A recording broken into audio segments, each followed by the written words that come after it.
Protein म्हणजे फक्त gym करणाऱ्या लोकांसाठी असतं असं तुम्हालाही वाटतं का?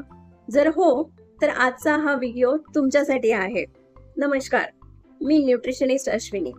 आज आपण समजून घेणार आहोत प्रोटीन म्हणजे नेमकं काय आणि ते आपल्या शरीरासाठी किती महत्वाचं आहे. प्रोटीन हा आपल्या शरीराचा बिल्डिंग ब्लॉक आहे. जसं घर बांधण्यासाठी विटा लागतात, तसंच आपल्या शरीरासाठी प्रोटीन लागतं. आपले muscles, hairs, nails, hormones, enzymes आणि अगदी इम्युनिटी सुद्धा प्रोटीनवर अवलंबून असते. म्हणून प्रोटीन फक्त बॉडी बिल्डर्ससाठी नाही, तर लहान मुलं, किशोरवयीन मुलं, महिला, पुरुष, ज्येष्ठ नागरिक प्रत्येकाला प्रोटीनची गरज असते. जर शरीराला पुरेसं प्रोटीन नाही मिळालं तर सततचा थकवा, केस गळणं, स्नायू कमकुवत होणं, जखमा उशिरा भरून निघणं आणि वारंवार आजारी पडणं अशा समस्या दिसून येतात.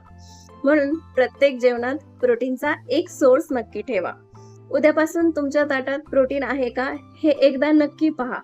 हा व्हिडिओ सेव्ह करा, शेअर करा आणि न्यूट्रिशन बेसिक्स विथ अश्विनीचा पुढचा एपिसोड नक्की पहा. आपण जाणून घेणार आहोत आपल्या रोजच्या आहारातील सर्वोत्तम vegetarian protein sources. Stay tuned.